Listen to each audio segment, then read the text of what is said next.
Assalamualaikum warahmatullahi wabarakatuh.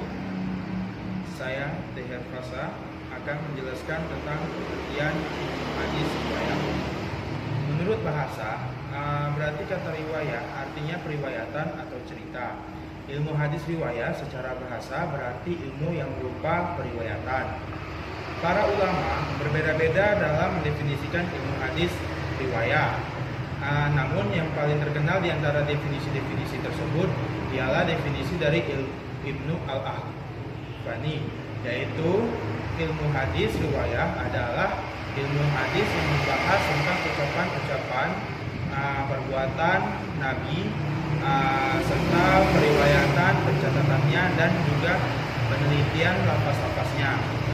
Sedangkan ilmu hadis riwayah menurut istilah sebagaimana pendapat dari Subhi As-Salih, yaitu ilmu hadis riwayah adalah ilmu yang mempelajari tentang periwayatan secara teliti dan berhati-hati bagi segala sesuatu yang disandarkan kepada Nabi Muhammad, baik berupa perkataan, perbuatan, dan juga segala sesuatu yang disandarkan kepada sahabat dan tabi'in. Adapun objek ilmu hadis riwayah adalah segala sesuatu yang dinisbatkan kepada Nabi Muhammad SAW, sahabat dan tabi'in. Yang pertama yaitu cara periwayatannya, yakni dengan penerimaan dan penyampaian hadis seorang periwayat kepada periwayat lain.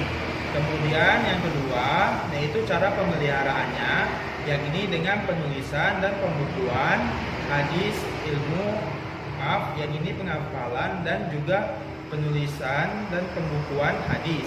Ilmu hadis riwayah bertujuan agar umat Islam menjadikan Nabi Muhammad SAW sebagai suri teladan melalui pemahaman terhadap riwayat yang berasal darinya dan mengamalkannya. Assalamualaikum warahmatullahi wabarakatuh. Saya Fitria Ramadhani. Saya akan melanjutkan penjelasan dari teman saya Teguh Herfasyah. Baik, di sini saya akan menjelaskan tentang klasifikasi ilmu hadis riwayah. Ilmu hadis riwayah diklasifikasikan menjadi dua, yaitu hadis riwayah bil lafzi dan hadis riwayah bil makna.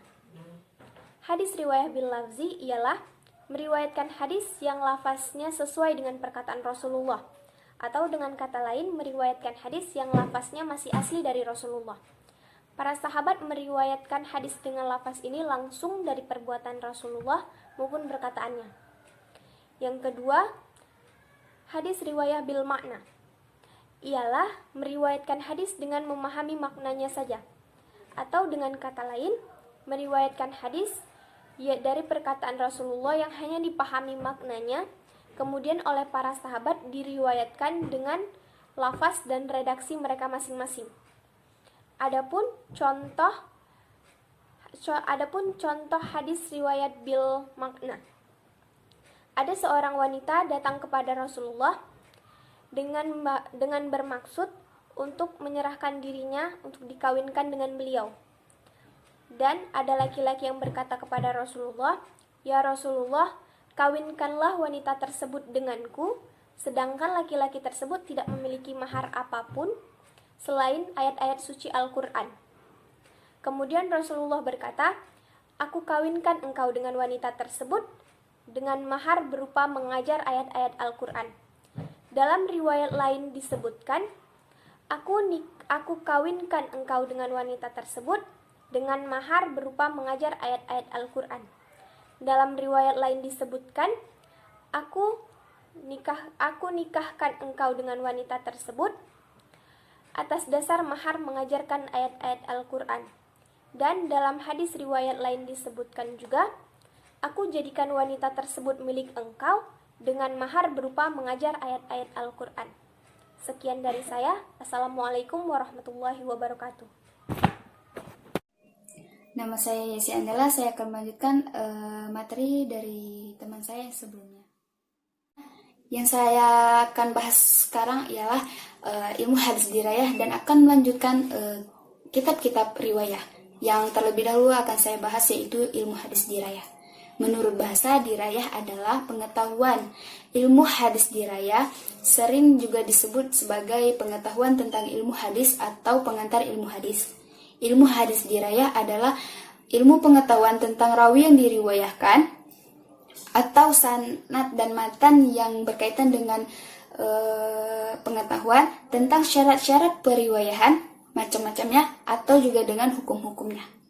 Menurut pendapat ulama lain, ilmu hadis dirayah ini adalah ilmu yang dapat mengetahui keadaan sanad dan matannya.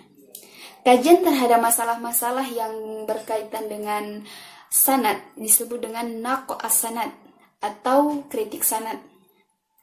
Sedangkan mengenai matan meliputi dari segi kesahihannya atau kedaifannya.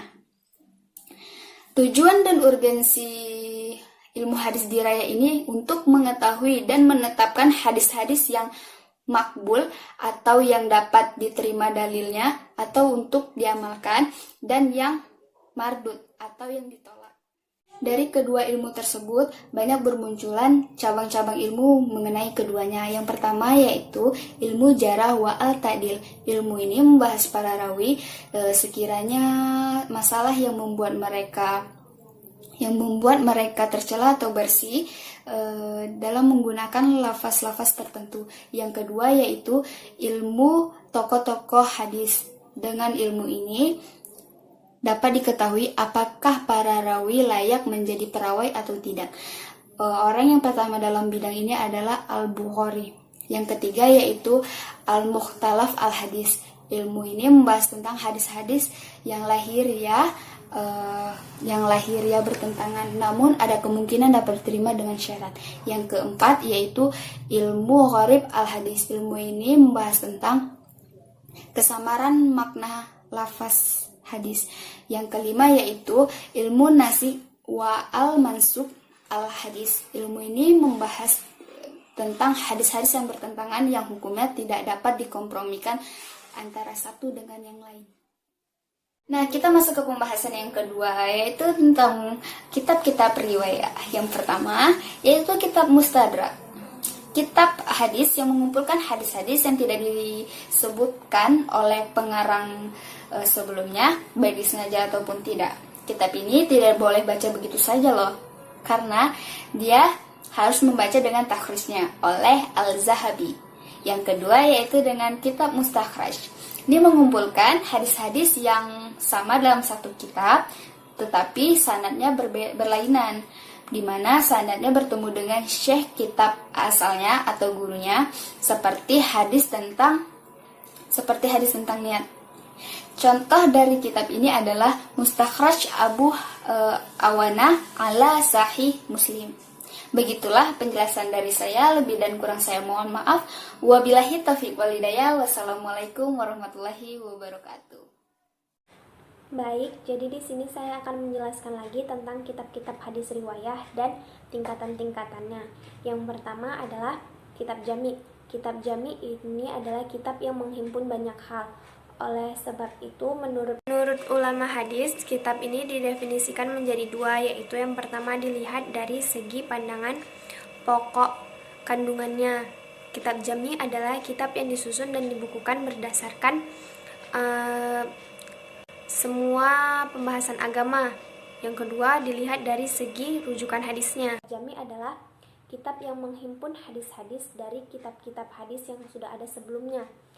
Yang kedua yaitu kitab sahih. Kitab sahih adalah kitab yang berisi tentang hadis-hadis sahih saja, seperti yang kita ketahui sekarang. Yang kitab hadis sahih yang terkenal adalah hadis riwayat Al-Bukhari dan Muslim.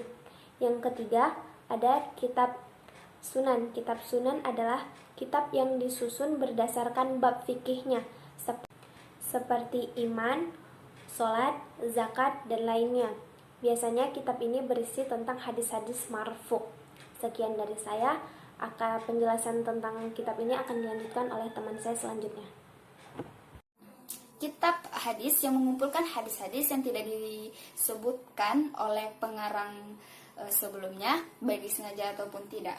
Kitab ini tidak boleh baca begitu saja loh, karena dia harus membaca dengan takhrijnya oleh Al-Zahabi. Yang kedua yaitu dengan kitab Mustakhraj. Ini mengumpulkan hadis-hadis yang sama dalam satu kitab, tetapi sanadnya berlainan, di mana sanadnya bertemu dengan syekh kitab asalnya atau gurunya, seperti hadis tentang niat. Contoh dari kitab ini adalah Mustakhraj Abu Awana ala Sahih Muslim. Begitulah penjelasan dari saya, lebih dan kurang saya mohon maaf. Wabillahi taufiq wal hidayah. Wassalamualaikum warahmatullahi wabarakatuh. Yang keempat ada kitab Al-Musannaf. Pengertian musannaf adalah sebuah kitab-kitab hadis yang disusun berdasarkan bab-bab permasalahan tertentu. Misalnya saja bab-bab fikih yang mencakup hadis-hadis marfu', mauquf dan maqtu'. Atau di dalamnya terdapat hadis Nabi Muhammad SAW, perkataan sahabat, fatwa tabi'in, dan terkadang fatwa tabi'ut tabi'in.